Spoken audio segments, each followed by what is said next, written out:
concerned about is that we've done something one year. It's like now we feel almost like we've got to top that the following Right. year. Now I got to, you know, I kind of blew up a building last year. Now I got to, create a tidal wave for next year. So. Small building. Right, yeah. Bigger one this year. That was the director's kid.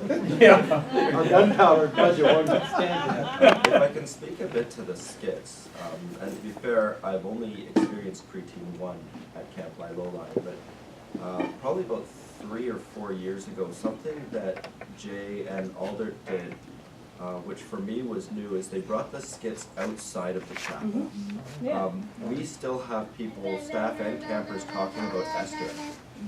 You know, Al was Heyman, and he would walk through the camp during free times, and people would boo and hiss at him because he was Heyman. Costume. You know, we hung Art Manning from the gallows in the ropes course, and you know, and people remember that. Well, in preteen 3, Rich and Gary like stay in character almost the entire week.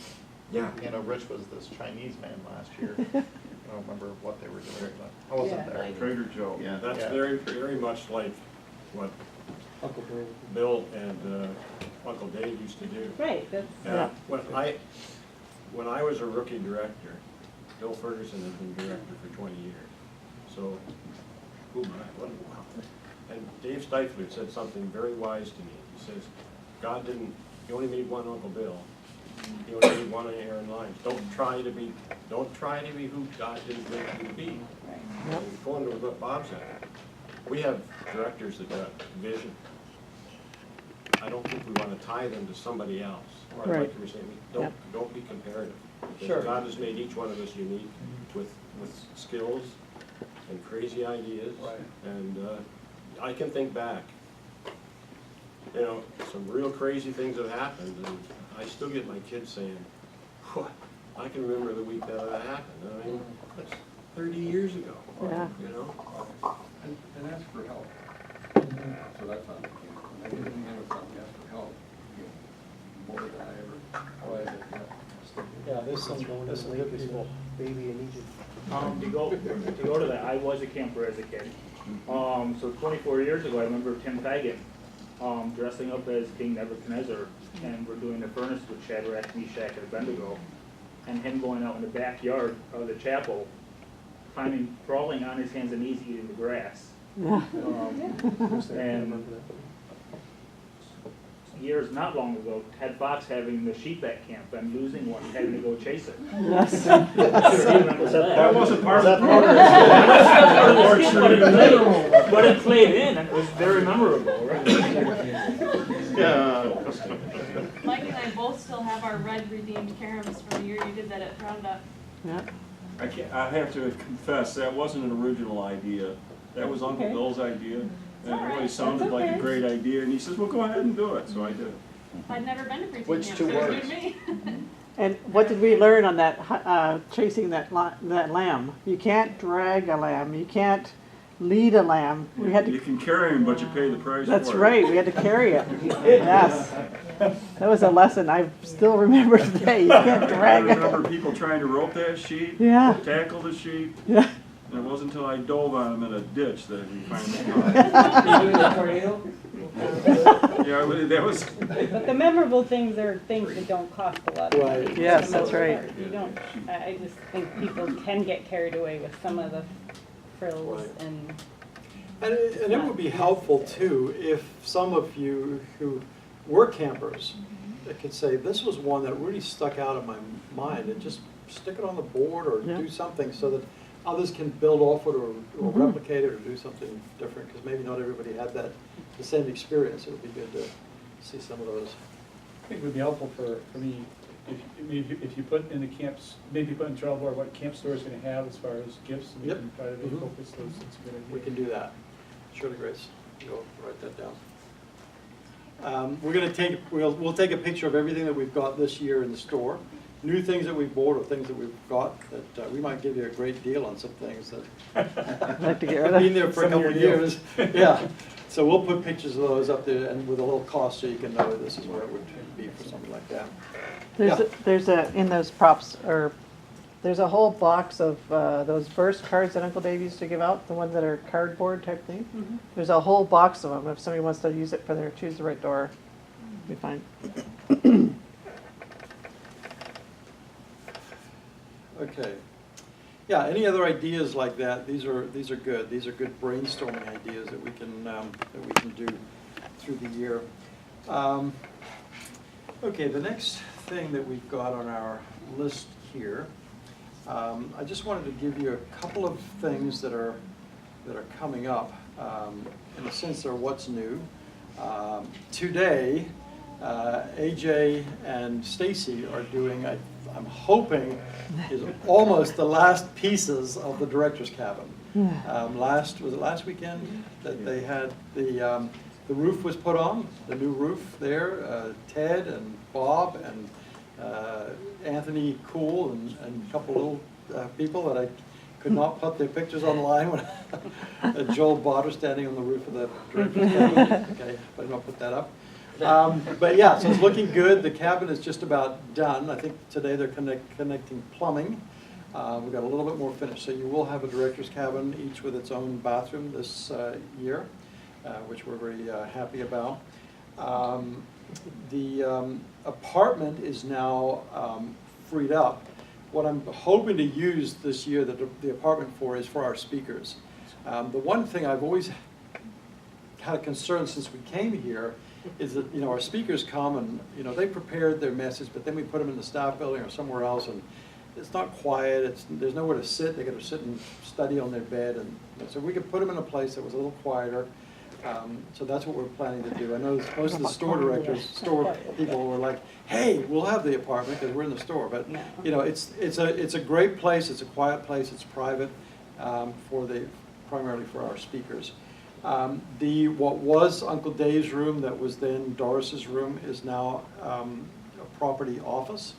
For years, and I've never liked this either, that we've asked the people that work at camp to give up a room in their home to kind of be their camp office.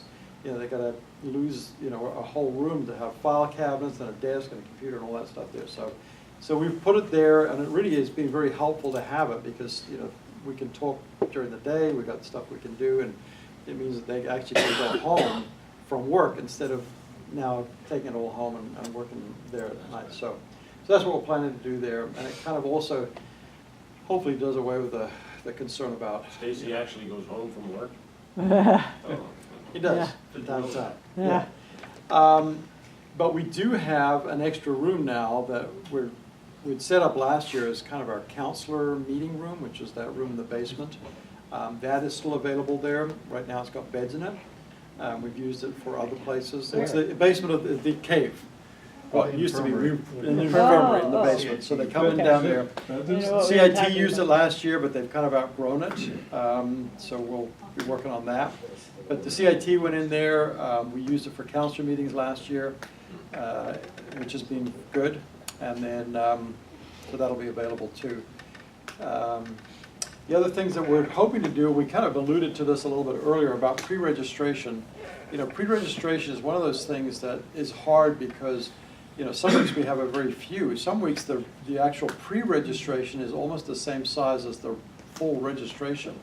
When we're going like at a preteen 2 and we've got all these staff that arrive with all their kids and all their campers. And we've had nights where we've done 60 kids for, pre-registering the night before. And then we set up in the store, we've had people come through the store and do it that way. What we're planning to do, or what we're hoping to do this year, and we'll put this all in an email, is to actually set up the chapel on the Saturday night as if we're going to do the registration. And then for our staff directors and maintenance people, we'll just know that those tables will just get pushed back for Sunday morning.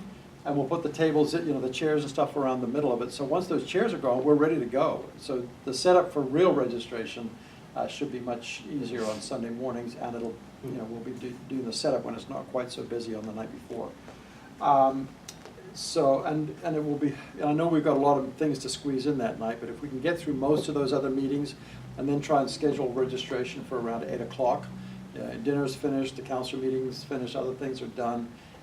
We've got time to get all the reports run, for the campers that are staying over. And if it's a small group, they'll get through relatively quickly. If it's more, then it'll take a little longer. And it probably won't be a full one because we won't have the horses. Well, maybe we will. You know, sometimes we do. We have everybody there. So that's one of the thoughts about this year, is to do that. I did mention before about the the camper and staff director combined book. I suddenly lost it. Deb Boss had helped us with it last night, and in a panic I couldn't find it, and I texted her at it's like 12:30 last night, and I suddenly realized the time. But unfortunately, she replied to me this morning. But yeah, so she did a lot of the work in trying to bring those things together, because we had, for instance, we had a tobacco policy, an alcohol policy, a drug. They're all the same policy. You know, so why have 3 different pages for it in the book? So there are now one. It's kind of a legal substances policy, and you know, if it's tobacco, and there's all the different things that happen with that. You know, some things we still got to tidy up a little bit, but there's certain things like our alerts as you go in there. Just tell me what the camp director's got to do. Just tell me what the assistant's got to do, what the staff director's got to do. We've done the same for the counselors in the counselor manual, that in the case of this kind of alert, this is what the counselor's job is. I don't have to worry about what the nurse is doing or what other people are doing. I just have to know what I'm doing. So we're trying to do that and kind of streamline that book a little bit more. So we'll have that ready, and we'll probably get a draft out to everybody prior to camp. And We could also put it on Trello. and we can put it on Trello, yeah. Put it up on Trello. You can study it, Steve. Could you just a quick update on the job description team that you had put together and what their mission was? Okay, so we kind of hit the wall a little bit on that job. We tried to take out a lot, but this is the plan. Most of the job descriptions, I would say probably 80% of the job descriptions that we have were last reviewed, I think, about 2008. And the jobs have changed, many of them, things that we do. But the more important thing for us was that it wasn't just that it told you what to do, but it told you a standard operating procedure through the week. So for instance, let's take the store manager. Store manager comes in on Saturday, they do their staff training and so on, but by Sunday afternoon we have an expectation that they will be at registration, they'll be set up, they'll have their cards ready. Sunday night they've got to make all those cards for the next day. So we're showing here, this is what you need to do on Sunday, this is what you need to do on Monday. By Thursday, for instance, you've got to have all your cashed out, you know, so, or Friday night, whatever the night is. Do the same thing with the bunny camp director. Bunny camp director, your day starts on Saturday. As soon as the other staff arrives, you've got to check in and you've got to be available to start receiving campers. And then there's certain things that they would do every day. This is what your bunny camp will do. What do they do on the picnic day? What do they do on other days? What do they do in an alert? So we're trying to put that as an attachment to the job description so that it's not just a job description, but it's an outline of the actual jobs that have to be done. You know, and again, I'll go back to the store. You know, the store, there's now so much equipment in the store with the ice cream machine. We now have a cappuccino machine. That's new for us too. Yeah, so we've been enjoying that. In the summer, it may be a frappuccino machine. We'll do iced cappuccinos. But the way it's loaded and cleaned, and you know, all that's got to be in there somewhere. So the ice cream machine, the popcorn machine, the slushie machines. You know, we've had people that have taken the juice, you know, which is a diluted juice, and just poured it undiluted because they didn't know that they were supposed to dilute it. So now it's going to be in that thing to say before you make up the slushy mix, you've got to put it in the thing. It's all marked on a bottle. And so the more information we expect a lot of people that, you know, they did a job a year ago. They come back and we expect them to remember everything about that job that they did a year ago. So the more we can put down that they can just refer to a little manual, little booklet for that, the better. So that's where we started. I mean, it is a health department requirement because, you know, this year I think we're going to finally get onto the health department template that we have to put our safety plan in there, and it requires the job description to be there. So we've done several rounds of it, and we've still got some work to do before that's done. Probably about the middle of May it's got to be completed. By the way, if anyone has not yet done their stuff, their director forms, I think we got Mark's, we got yours, good, yeah. That's one of those things, we've got to get it in 6 weeks prior to the start of camp, so like middle of May is our drop dead date on that. That's mostly what's new. While he's thinking there, in the director's cabin, is it a double bed? We have a Double. full It and a is a double queen. bed. Okay, Yeah. it is a double? and two singles. Okay, yeah, so if you want to bring sheets for those. Wait, is it No, queen or is there- it double? there- They're not There's the there's same. a One queen on side. the one side and there's a full or double on the other side. And those other two, we got two other singles. Because there was already a queen there, I think, that we've got in there too. Yeah.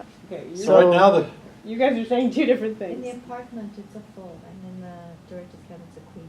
Okay, all no, right, so one side of it's a queen and one side of it is not a queen. you're welcome to bring sheets for it, We'll whatever.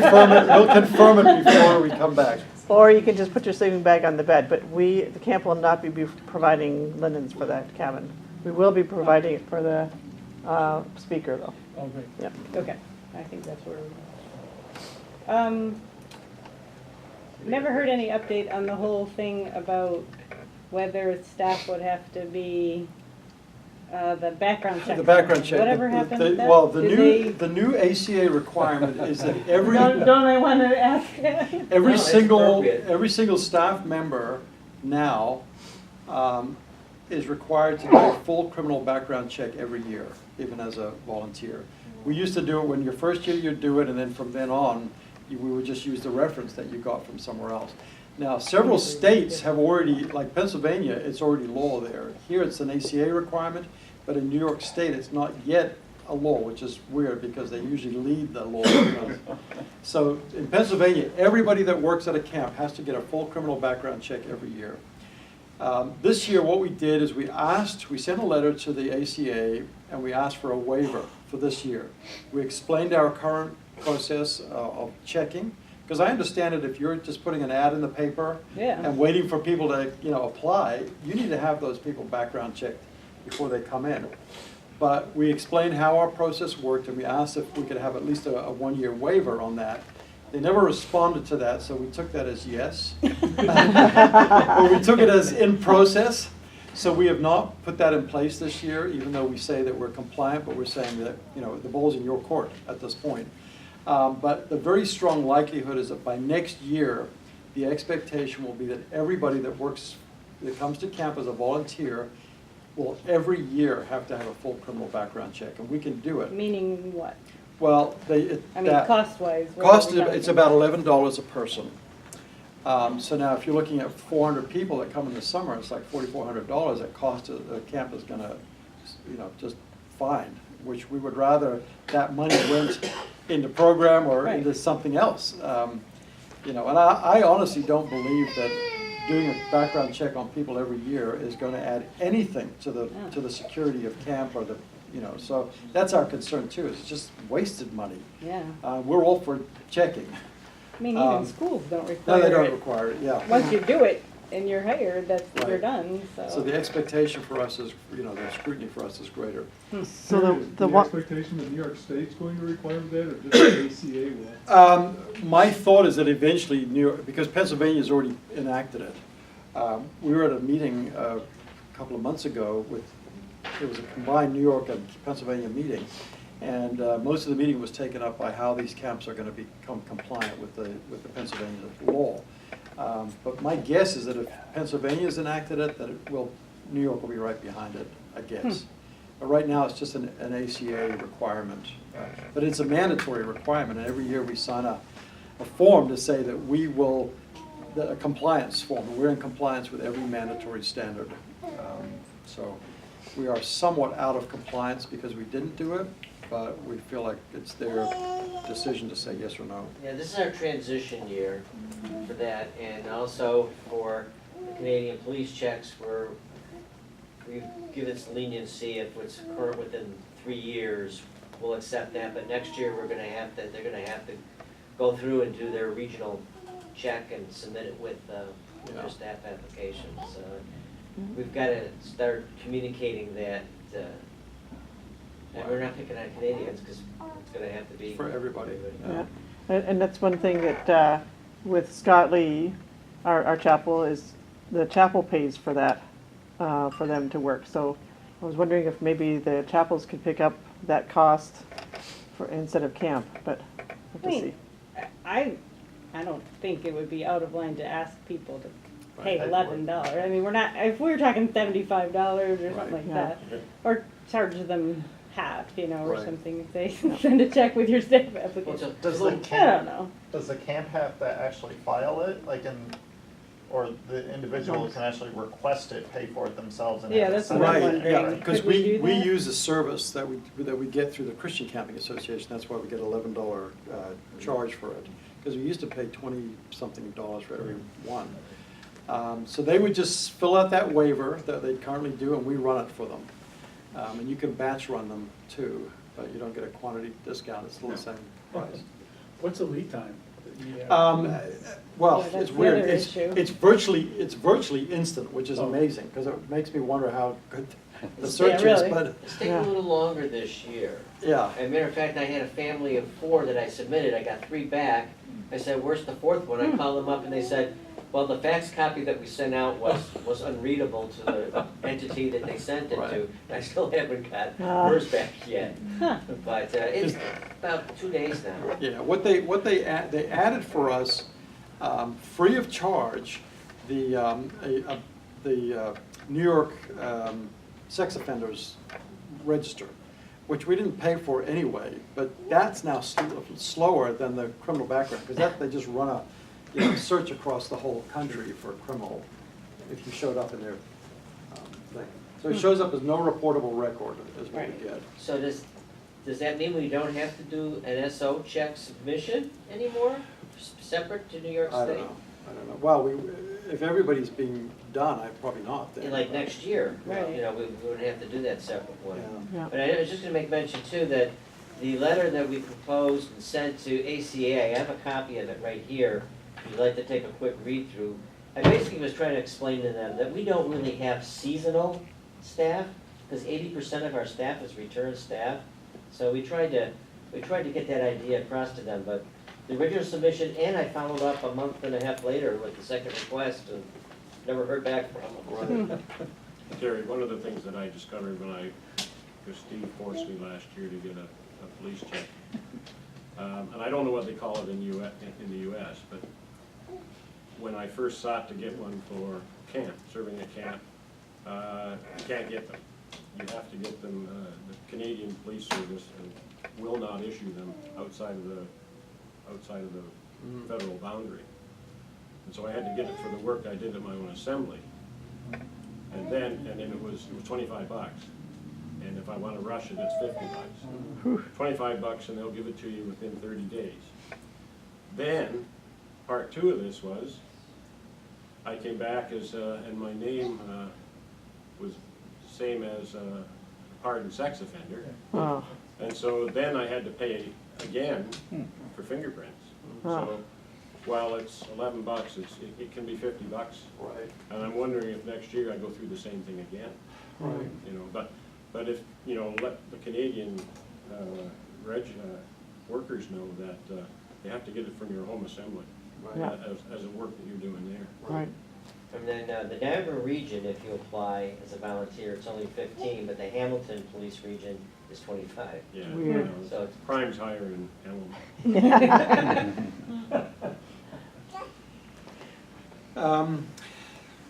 All right, good, so, yeah, we'll try and keep you apprised of that, of what's happening on those ones. One of the things that we've been talking about recently, and this is, maybe we'll introduce the topic here, it really is probably a corporation discussion, and there's some corporation members here, is the whole topic of fundraising. It's not a word that we use much in the assemblies, is fundraising, and that for good reason.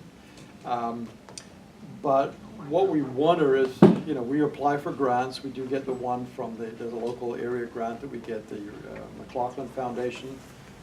Not a Christian organization, but they support kids from Randolph. So if we apply for it every year and they get us, I think mostly we get somewhere between about $1,500 and $2,000 a year that we can use to supplement the kids that are coming from Randolph. So we're looking for other like grants and things that we can apply for that would help kids come to college come to camp. we could help kids go to college, that'd be great. Yeah. I'm signing. A little cheaper, but. So we are looking into that. If you know of any things that we can apply for, we certainly will follow any lead that there is out there. But a couple of things that have been bounced around for a few years, we haven't done it, and I don't know what your thought would be. These would go either towards program costs or scholarship funds to help kids get to camp. One of them is, several camps have done very successfully, like a fun run, where you charge an entrance fee to come, and it costs you $50, and you get a free T-shirt, and the T-shirt costs you a few dollars to do. And the one camp that I spoke to, actually down in Tennessee, they said, the amazing thing for them was that people that would never dream of giving $50, writing a check and sending it as a donation to camp, will happily pay $50 to write 10 pennies. Give it to camp. So, so they've done it for a few. I'd pay $50 not to run 10. So they. That's 60 bucks. Yeah, right. Do I hear it?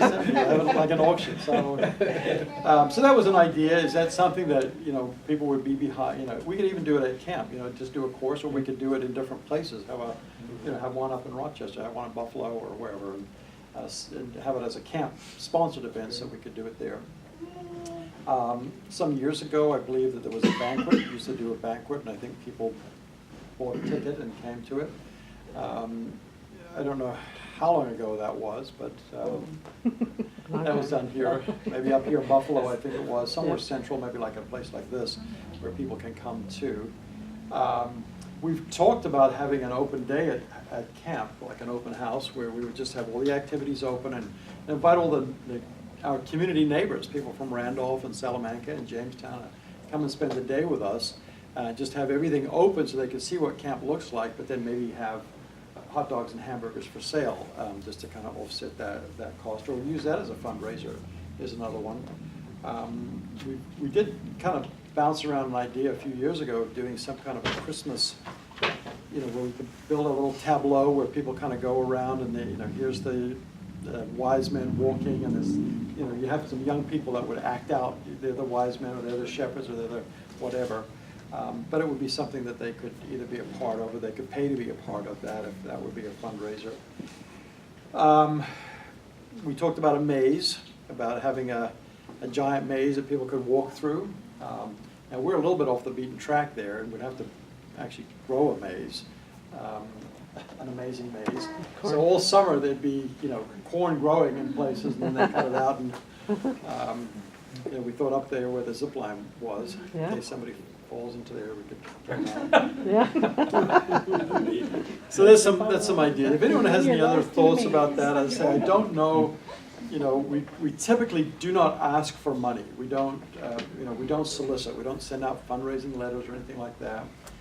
We do try to make needs known. If people, want to help, they're able to help there. Bobby, had a thought? One thing that our homeschool group does is you can register with Amazon. They have something called the Amazon Smile. Yeah. That's a good thing there too, where we can, and we haven't done that, but we can do that so that anytime you buy off Amazon, if you can just, a portion of it or a penny or whatever it goes to this fund, and I guess it would eventually add up to.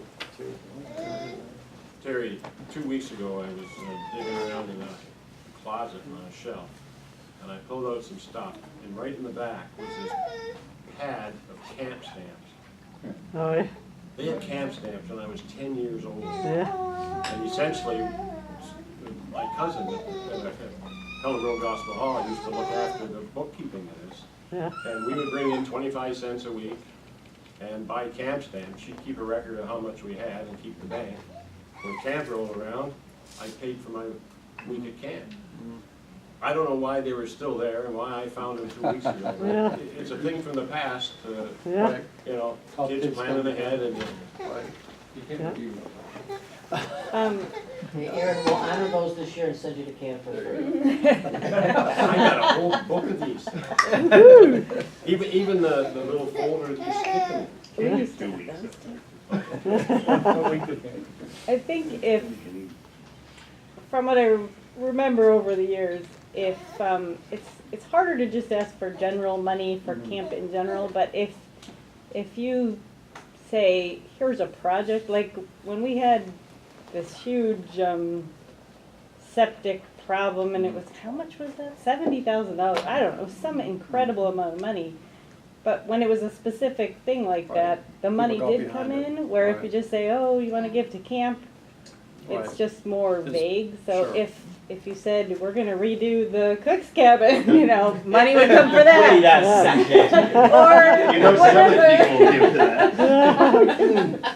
Anyway, Trolley. I'm just saying, Yeah. sometimes a specific need Right. and maybe even a cost, you know, people also think that it doesn't cost any money to Right. do some of these projects, and if they knew Right. what it really was, so Right. just a thought. Well, we had and this is an example, an incredible example of I don't want to tell you the name, but some of you might have seen on our blog this week that our windmill blew off.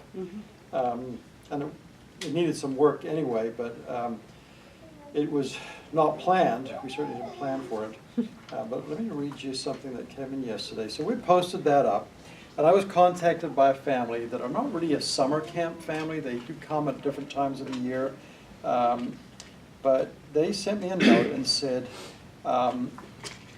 what will it cost to put that windmill back up? So I said, well, I don't really know at this point, but we'll try and find out. So we got back, and the windmill, and the pump, and the aerators, and the hoses, and all the pieces that we would need to get this thing done right is somewhere around $1,500. So, and I told her that I thought it was going to be about $1,500 to $2,000 was going to be the cost. And she's like, well, we're going to pray about it because, you know, we've got a lot of things that are going on right now, but we certainly want to be a part of it. So yesterday she wrote to me, it said, it's amazing how God pulls everything together. This was something that was really on my heart. We weren't sure that we could do something, but God showed us again just to trust Him. We're in the middle of remodeling our home. We're installing a pool, and we have some school trips scheduled for the kids.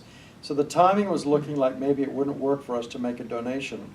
And just yesterday, about an hour after your email, we received news that we would be getting $1,585 back from one of these projects in God's perfect timing.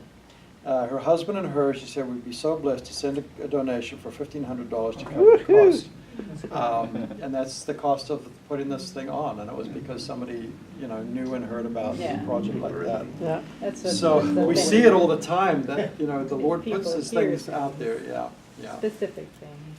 Yeah. So, yeah, and we did put something up a few weeks ago about scholarship. We have a scholarship fund, and, you know, there are people that will write and say, you know, here's a gift, and, you know, maybe put $100 towards a scholarship fund, and we really appreciate that, because it helps a lot, you know, to help kids get there. Joanne? Would you consider like special weekend things, like maybe a fall festival with hay rides and stuff that would work well, or astronomy weekend? My boys took astronomy, and he had the perfect camp set up. And I know there's groups that do that and bring their own food, everything. They're just Right. looking for a location to Right. see the skies. Well, you know, for a long time, our guest group season, you know, having these other groups that come in, really kind of underwrote the rest of the year. And we've seen a little drop off in that. We lost a couple of groups.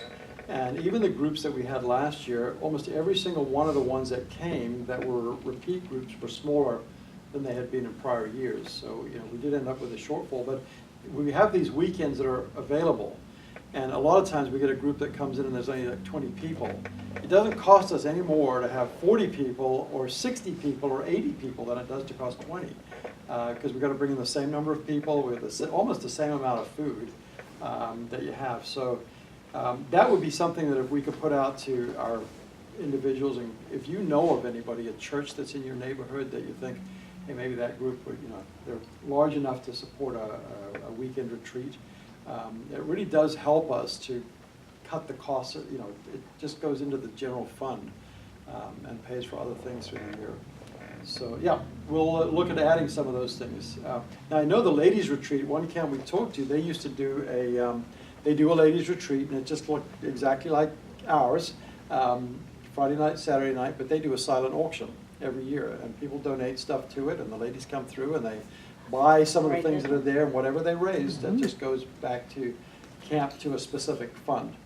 Now, we do have a caboose fund, we've got a cook's cabin fund, we have a craft cabin fund, we have a scholarship fund. And they're coming, we had a director's cabin fund, now they're coming along. Director's cabin is looking good, and I think we'll come out under budget. The cook's cabin, depending on what we end up doing, we've got a way to go. I don't want to just rebuild a cabin that looks exactly like what we've got there, just a newer version of it. I'd like to think through what the next 40 years might be of the cook's cabin. That's not my decision either. That's property, and others will be a part of that discussion, and the Camp Corporation as a whole. But the caboose, we think we're getting close. You know, we've got about $9,000 in our caboose fund, and Ted had given me a contact. There's a group of Caboose Restoration Society. Sounds like a perfect group that we should be in total. It's really a cult. A cult. So we're going to try and get hold of them this week and see if they could get that, because that would be a great thing to get back online again. You know, another outpost and activity that people could come to. So, Bob? Not a trek to get that in. For 60 with food, what would we charge? If you come in on a Friday night and leave like Saturday night, probably looking about 45 per person, something like that. That would include sometimes it depends if you have dinner on Friday. It goes by a number of meals and so on. And then in addition to that, we would charge for any like if we had to bring in a lifeguard or a ropes person, we keep that separate. That's kind of an optional thing for them. And they're usually $65 per person. Just put them in touch with you? Yeah, yeah. I think typically for coming in Friday night, coming and leaving on a Sunday, that would be Friday night dinner, 3 meals, or let's say 3 meals Saturday, 2 meals on Sunday. You're probably looking at about $65, $70 again, depending on what they want to do. So yeah, put them in touch. That'd be great. That'd be great. So. Get back to my schedule here. Yeah, so if you have any other thoughts or ideas on that, we're in the middle of redoing our website yet again because we wanted one that was more editable.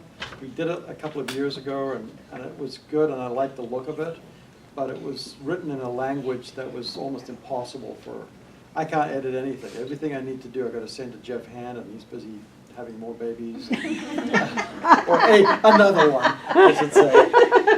Although I was surprised the last time because I sent it to him, I didn't hear from him for a couple of days, and then I heard, oh yeah, they had a baby on Thursday night. And I thought, well, there's a good reason. But then he did it, so I guess he was sitting around the hospital with nothing to do. So. But yeah, the new one should enable us to go in on the back end and do a lot more editing and much more quickly. We can upload our own pictures, and it's more like a Word text box, editable text file on the back. So. But once we've done that, I'd like to try and see if we can create we've talked about creating a how can I help page, which might be something like, you know, here's your volunteer. We've got work days that are scheduled, or how do I sign up to be, work at the camp at the summertime. Maybe have something like your blessings list, they call it at the school. You know, here's some of the things that we would be blessed if we had some. And I know that the gym club has one of those, the boys' gym club, and it'll be like, we need some magic markers, a pickup truck, a soccer ball, a new dining hall. Yeah. It's got a little mixed in there. It's just like, these are a few of the things that we need. But people will do that, and it might be that somebody's like, well, I can help in that way. The other thing we've talked about is putting a very low key. There's like a little donate button, a little PayPal button. I want to just send a small gift to camp.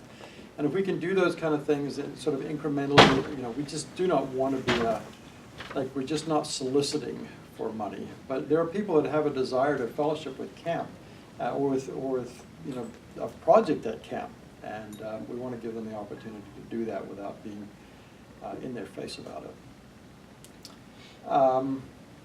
Any other thoughts, brainstorming ideas, things we can do? Question, I really like the idea of targeted groups like Cook's Cabin. I can see having a big push. A lot of people would like to upgrade the sound, so if there are targeted areas, right. we would say let's right. do. things there. Yeah, let us know that, now, you're talking about like the sound in the chapel or the sound system? Both, actually, Yeah. External and. Right, because, we did get that sound in the lodge last year. We put a new thing in there, thanks to Northgate. We appreciate that. But yeah, we would love to see that happen in the chapel as well. And I know Tom Dahlquist and AJ, I think, are working to try and get those front speakers on the lawn fixed, because they distort and you can't hear them, and make sure that they can be heard in the cabin areas too. It's great for speakers. They're garbled, just like. All right, well, I wanted to just share with you a couple quick things. And we're going to start wrapping up very soon here, which I'm sure you'll be disappointed to hear. Every year we get these surveys that come to us from the ACA and from other places, and this was the ACA needs assessment for the last year, and some of these things hit us too. These were the 5 most important trends in camps across the country. The number one issue was abuse at camp, the concern that they have at camp. Not that they are having abuse, but that they're trying to deal with it, whether it's through these background checks or more training or more other issues. And again, understanding what those abuse issues are. Behavioral challenges, where again, having people that come to camp that, there's just a different expectation of what they would be. Background checks has become a big issue because of ACA. That, came out of nowhere to become the number 3 issue because they changed their rules on us. Staff training and leadership development, and I'm not going to give this out, but I'm going to email it. The questions that we put on our survey, our 10-question survey, I'm going to send out the responses.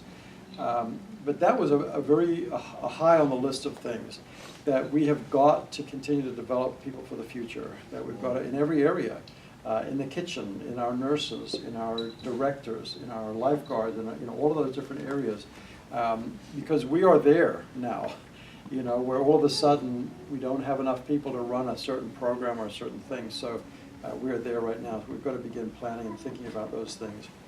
And then the big one that has become an issue for our nurses and our health department is the whole question of immunizations.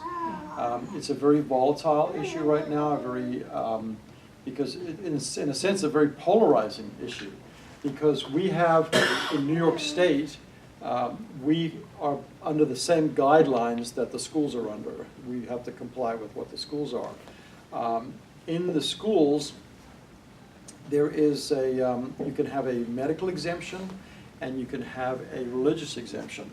There is no philosophical exemption or waiver in New York State right now. But increasingly we're getting parents who are saying, I just don't agree with the vaccinations. I just don't want to do them.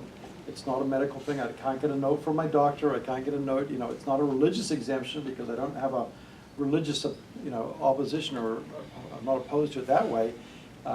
So there is right now a law that I don't believe is being passed, but it's kind of circulating through the New York legislature, which will include that.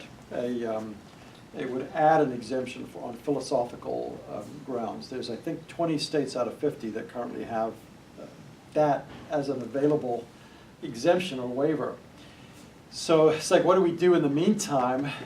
What do we do with somebody that comes to camp that has not been immunized, and they were to get something at camp, or they themselves were to, because they didn't have they had not been immunized, were to bring measles or something else to camp, and then that spreads to others that maybe were immunized but not, it's never a guarantee.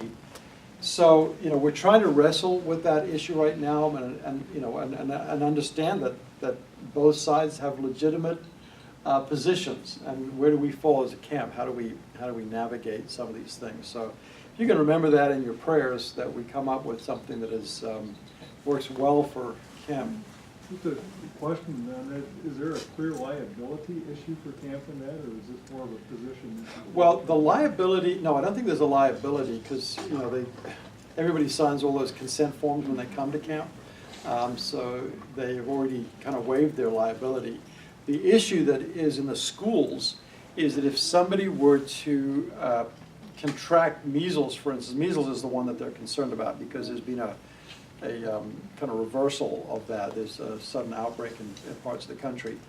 That those that are that person is supposed to be quarantined for I think up to 14 or 21 days. I don't remember the number. They're supposed to be quarantined. And then what about the people that they were in contact with? Should the people at camp be quarantined? And where do we fall at camp with that? I mean, our position was that, you know, we can't, if suddenly there was to be a measles outbreak at camp, we would notify the parents of children that were not immunized to say, you've got to come and get your kids. They're in danger now because of that, unless they don't mind, you know, unless they're okay with that.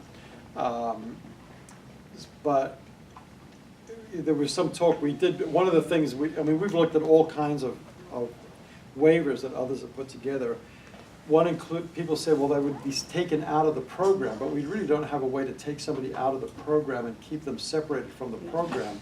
It really means that they would have to go home at that point because they would be in danger themselves. So anyway, just something to pray about, but it's not a liability issue in a sense, other than the impact that it might have on the families that are at camp. Are you saying that camp makes a decision about whether we accept this? I mean, aren't we under whatever the law says? Like, I don't. Well, our problem is that not everybody that comes to camps from New York. So Right. we have people that come from states where you Different can use a requirements different or something. requirement. And so we accept their waiver, basically. We're kind of held to the same standard, but it's hard to know. You know, we've got some, because you're working in a school, Right. Office at a school. And so is Megan, and Megan is the one who kind of gives us, this is what the school's expectation is. Yeah, I've seen like 2 religious exemptions, but Right. even that, they have to submit it, it has to be approved. Like, one of them Right. was rejected, they had to rewrite, like, they Right. have to have specific reasons, and you can't just say for religious reasons, it had to, so that's all I know, but I I know. know that's. Well, in schools a I little don't bit know. differently. We may have to reach out to the health department on this doesn't too, have to be in because, school, though. you know, if you're at school for 200 days a year. Or Right. you're at camp, you come for, 7 days, mostly you're here. And you sort of have to be at school, I mean, Right, you know what I mean? Right. It's not like an It's an optional optional thing. activity. Right. I don't know. So I don't know, it's I personally still believe that the parents have the right to make that choice, because not all the information is presented to the public honestly on that, and when children do have a reaction, and I know of people personally who, not my child, but somebody's child who had a reaction twice in a row, and the doctor said it's a coincidence, and now they don't want to vaccinate. But the other part of that is they're making great exceptions for children with AIDS and other issues that are contagious, Right. that they're not allowed to be discriminated against. Right. discriminated Yeah. against. And those are hepatitis and AIDS and Right. some of the things that Right. are much more dangerous. Right. So I think, It's a I tough, think it's the a very less thorny issue. attention yeah. you bring to it, probably the better off you will Right. be. Yeah, Right. right. Well, and so, this is where we kind of are too, is that where do we go where we don't make it an issue, but, we sort of fall under some of the same guidelines for the New York State. But not, as I say, not everybody comes. Like, we get a lot of Canadians that come. They might immunize, but they don't do it on the same schedule. So their kids get it done very much later, so Shirley just puts a note in the thing that they don't have it because they don't offer it. And then we get others that say, I just don't want to do it anymore. They've got one child that's immunized, but they said, for the second one, we've now decided that we're not going to. And so we've got, And there is some fetal testing and things like that that go into that make it, for some people, very real religious. Right, sure. Can we recommend a religious exemption? Well, you could if, One that Yes. passes muster with the state of New York? Well, I don't know. I'm not sure what does, Well, because that's- we've I never guess that's- tested it at this point. That's you what know. I'm saying, is like, is camp deciding if the exemption is okay, or is someone else, like We have ACA just or the accepted health whatever somebody department? has sent, we've accepted it. So, So that's what I was but we're kind of wondering questioning, if, who's making is that that a good decision. position to be in or not a good position Right. to be in? If somebody tells us they don't, you know, for whatever reason, I mean, for a while, we just let them, if they just wrote us an email and said, I don't, you know, I we don't know. agree with it, we said, okay, fine, put a note in the thing and Well, leave until it. the state makes Right. a strong stand in that, I think you're fine, and Yeah. they really defined it and require it. Right. Actually, the student nurse had asked for a letter from us stating our objection to it. It's in our voice, because we didn't vaccinate. Oh, at school, you mean? No, they Yeah, can't. I can. Who was that? Oh, well, it doesn't really matter, but anyway, That was years ago. yeah. Yeah, it almost sounds like, you know, asking male or female, you're just determining the status, but not really doing anything to make them change, right? You're not telling somebody they can't come That's correct. based on that or Yeah. anything, it's just, that's what it is. Are you immunized, yes or no? Right. Okay, now we know. Yes. That's kind of where we are. Yeah, because that, to that point that you raised there, we've got another issue that is happening with the new camp-wise where, you know, we have male and female as a gender, but then you also have male and female as a sex. And we've disabled that because we don't want to be, where somebody could be physically a male, but their sex is female, you know, the transgender thing. So it's like, I want to close that door and just not even think about it at this point. So we've just left it alone. But there are camps where it's become a real issue. They have to actually I think let people Facebook has declare both ways on that. 58 genders now. What's that? Facebook has 58 genders now. Oh, Okay. man.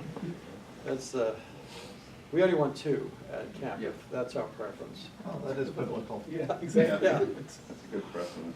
So, and these are some of the things that we start beginning to wrestle with as a camp, as a ministry, you know, and as the chapel's the same thing. You know, and you get things like, because they're always gotcha questions, you know, where someone comes and asks you, what's your position on, you know, like gay marriage? Would we do, and we've done weddings at camp, would we do a gay wedding at camp? So our policy now is we don't do any weddings at camp. It's just easier to say no. Yeah. And this is kind of our new rule this year, although I think we would probably narrow it and say, well, we would do it for someone who is, you know, actively in service at camp right now. We would, you know, if somebody wanted to get married at camp, we would. But, you know, we had a wedding last year. It was a girl that grew up at camp. She, you know, had made a profession. I don't know if she's walking with the Lord now, and there was just a lot of gray areas with that thing. And so it was just, you know, now it's better to say, no, we don't do it at all. And somebody said, well, you're a coward, you know, you should make a stand that, you know, we're actively opposed to homosexuality. Well, we are, but, you know, look at, I don't know. Okay. I mean, we're not out to, you know, start a war with people. We'll hold the position without, you know, When it fighting for arises. shots. And then somebody will sue us for Yeah. something. So, yeah, should we have a written policy, because you can't make a policy after the event, and these are weird days to be kind of managing some of these things. Anyway, so those are some of the things that we had as things that were the ACA needs assessment. I'll send you the other things out to you. But I would invite you again, as I said earlier on, if somebody has, and I say, I don't know who's written in here, if somebody has something that really is a concern on their heart about something that we should be doing, that we're not doing, or we're doing that we shouldn't be doing, and they really feel like this is something we should have a conversation, I hope that we would feel free to come and have that conversation, that this is something that we should and could do here at camp. You know, we're not perfect people, and we just try to be what we can, you know, before the Lord. But certainly there are better ways to do things, and you know, our way is not the only way. So we invite that discussion. What we don't want is to either be the cause of division or to be the perpetuator of division at camp and through the ministry of camp. Our goal and our heart is for the campers, and we want it to be that way. And I know that's yours too. Steve. And I just wanted to give the folks that are here a kind of a heads up for maybe where we're going in the future with regarding to staff applications. our CampWise software, with the revisions that they've made with the new CampWise, and just kind of cursorily looking through there, everything that we kind of potentially need in terms of what's on this hard copy is available to us through that system, maybe with the exception of electronic signatures or whatever, which may be kind of a touchy area. But I suggested to Terry and Betsy that maybe after we wrap things up in September, that we kind of get together to see what we might be able to do about almost eliminating this hard copy way of applying at staff. There's a lot of things to be considered on that road to doing that, but I think we're almost being forced to kind of look into that, and since we're paying for that potential through the software that we have, we need probably to seriously look into that. Well, the concern has always been, and I'm still think that maybe the first time somebody comes to camp, maybe we need the full paper application form, but maybe as a returning camper, we could consider it. The concern has always been, if it's electronic, maybe somebody could just, apply to. Pretend to be someone. You're right, yeah. You could get anybody. Right, so the way we're thinking it will be worked is the references can still be done electronically, and the signatures can be done. We're now doing electronic signatures on the CampWise website. So a parent can go on, they can sign all their consent forms, and it's legal in New York. So we don't have to wait for a parent's signature. We still have to have the doctor's signature, but we don't have to wait for the parent's signature. But if you did it where you had a password-protected portal, where if somebody wanted to come to camp, they would indicate, we would send them, that person, something. They would just review their data that's already there from the previous year and say, these are the years, we clear out the stuff that's new. I want to work at these different weeks. And then your reference, there would actually be an email address that you would put in. That email address would send an email automatically to the person that you're going to get the reference from. And then it would not go back to you. It would come directly back to camp. So, it's kind of closes that loop there. Anyway, it's something we're considering. We're kind of praying about it, but we're looking, is there a way that we could create some area on our website, like many churches do. It's like, this is for a members only area, where for prayer requests or stuff that's personal, you do it that way. So that's a thought. We hope it might be possible, and it might speed up the process, and certainly would make the staffing side easier. You didn't have to manually enter every one of those things and review them. And if you're coming back and you've been coming for 20 years, it's all there. All the data's in there. You just have to click, click, click, and your form is done.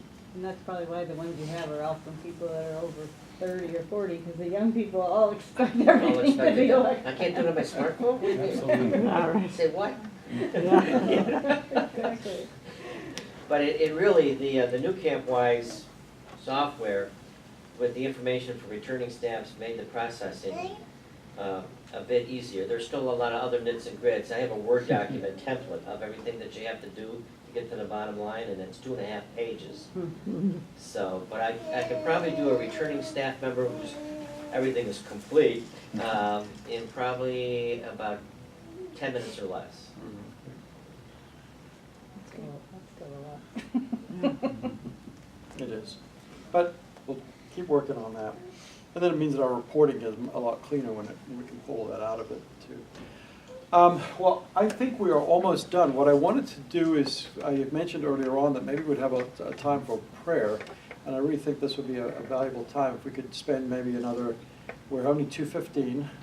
We don't have to go all the way up to the end, but it will let everybody get away. They've got things to do. But maybe we could spend about 20 minutes or so and just commit some of these things to the Lord in prayer. Maybe, Amy, would you be able to write for us again? Let's perhaps make a list of some of the specific things from each of the weeks that people have on their heart. We've got some general things, staffing and other those things, counselors and others. But perhaps if you've got something specific that you would like us to pray about, let's use the next little bit for that, and then we will be dismissed. I'll put on the Petitions that we've Who doesn't have a? We don't have an assistant director for preteen 2. We're still looking for preteen 2. We don't have a speaker for teen 1, which we're working on. We have a backup staff director for summer roundup if we don't find somebody else who we can plug into that. That would be myself. Yeah.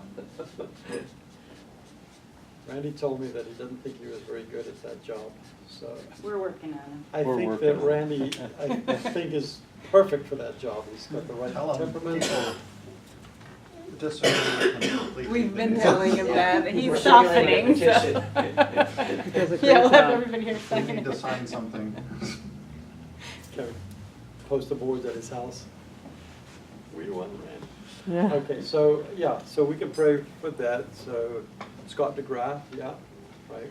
We're good. So for the CIT program, we have 24 CITs this year. So last year was 23, so it's not significantly bigger. Though last year we felt like we had too many. So this puts us in an unusual position to think we had too many and now add more. And Colin and Kim are still planning on helping us, but with Colin kind of getting mentally and physically prepared for preteen 2, we're also kind of praying about having somebody else come alongside and helping us too. So it's Colin and Kim and Heather, along with us, Heather Nicholson and Colin and Kim Ritchie. And interested to see if somebody else might be able to come along, another couple or something. So we'd appreciate prayer there. And then I think we might be using the Wilson's basement for our meetings because we won't fit in the CIT room in the basement Yes. for the infirmary anymore. So, Yeah. although we'll still use that room for our project. Well, if you have a tornado alert, you're right there already. Right. Yeah, there you go. And when you're with them, it's usually like a tornado anyway. Yeah. Oh, wow.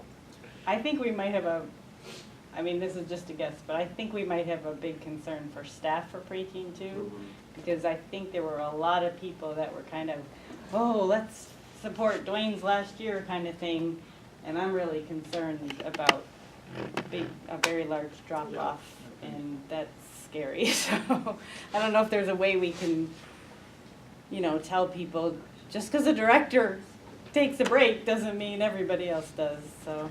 Well, we were saying Colin really should be up next weekend for the Rochester conference. That would be good for him to, I think he's known, I mean, I think people know him, but, to put out an appeal, I think would be very good for people to be praying about it and thinking about it. I think that would be good.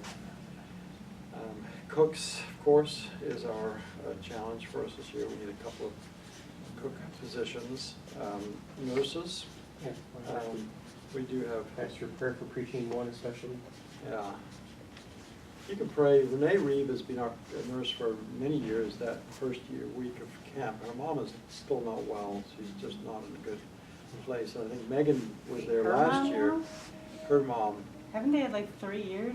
I know. Yeah. Wow. Yeah, we She's got down to like 100 pounds. Her mom. Nice But it was update his from mom, Renee and and- it Oh, was yeah. somebody else before Well, that. he was his Tim's mom, mom. and then Tim's his mom. birth mom just died Right. recently. And then her mom was not well. And dad's not her well. dad is becoming more or less able to deal with that as well. So a lot of rest on the shoulder of Renee and Tim. Mhm. So, yeah, we're ready. So if you know of any nurses that would, So we are short of nurses maybe this Yes. year? Okay. yeah. Yep. And 2. What? And teen 1.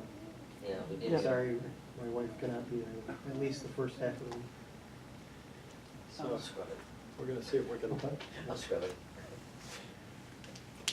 The weekend situation. Right. We gotta provide. Changeover. right.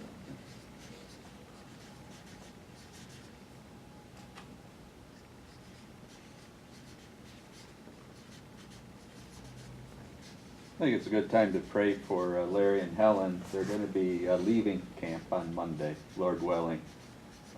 They're loading up a moving truck. Larry's brother Toby is actually up now and is going to help them drive down between their car and the van. And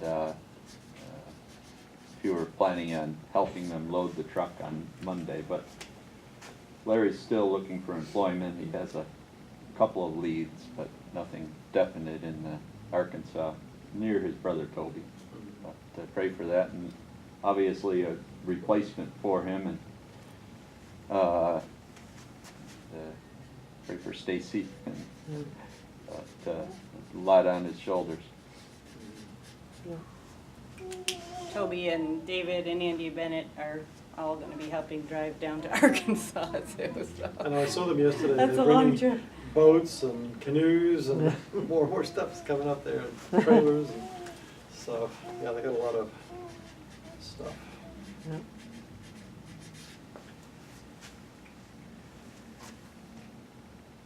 Yeah, Larry did a lot of, I mean, other than being the property manager, did a lot of other things at camp too. The ropes course and, you know, adventure camp and some other things that really write about that too. Stacy? Stacy, yeah, we got Stacy. Yeah, he's holding his own right now. I always forget his C-Y. C-E-Y. Stacy Foster, or he's EY, I mean CY. Stacy Olmsted was EY. but Wait, Stacy- it's not no E? No, he's No not. E. It's Okay. just a- No E for him. I always get it mixed up. Anytime I tell people my name is Terry, it's like, is that with an I? It's like, no. It's,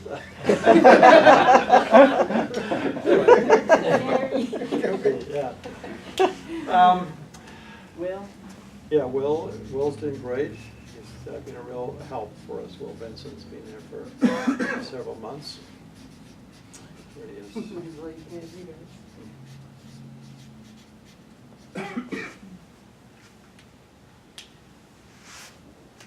Yeah, I think right now registrations are running slightly ahead of last year for campers. And I think the only, I think preteen 2 is down a little bit, and Roundup is down a little bit, which, you know, some of the hot weeks, I mean, the hot activities like camping, they fill up right away. But we're gonna get some activity going there, but everywhere else, we're running ahead of last year. Preteen 1 is well ahead of last year. Preteen 3, Teen 1 is ahead of last year. Even, I shouldn't say even, but Teen 2 is ahead of last year. So it's looking, if it keeps on this pace, that we're gonna have a good year for campers. So the need for staff is even greater, you know, so please continue to remember it in your prayers and talk to people about it. And, you know, maybe we can all become recruiters out there. Or they get, there's 2 Emmaus people coming, so there's 2. She's gonna call me, she said, do you mind if it's a guy or a girl? I said, it would be kinda nice to have one of each if we could, because. Bring a carpool. Yeah, right, don't stop it. Yeah, Dave and I were talking on the way up. I know we're in that advanced stage of electronics and technology, but, you know, we were talking, there's nothing like picking up the phone and saying, hey, how you doing? You know, been to camp for a number of years, didn't see you last year. You know, how are things and when are you gonna sign up? But that personal phone call can be a nice touch. And to that end, both email and phone would be good for maybe the directors to have. We can get lists Right. to help. Right. Especially for those who sign up, so I can begin the process, say, hey, join my travel board, et cetera. Really helpful. Okay.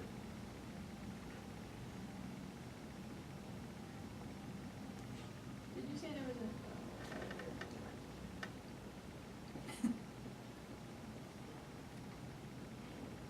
Is it preteen 1 that needs a nurse? Yes. Okay.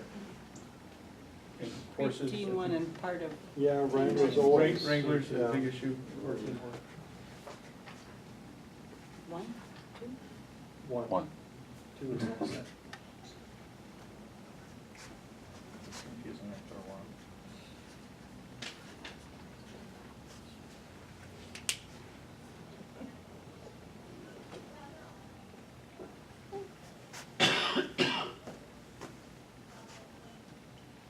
Okay, well, we have much to pray for, so why don't we go to prayer? If you think of other things while we're praying, you can just add them as we go along.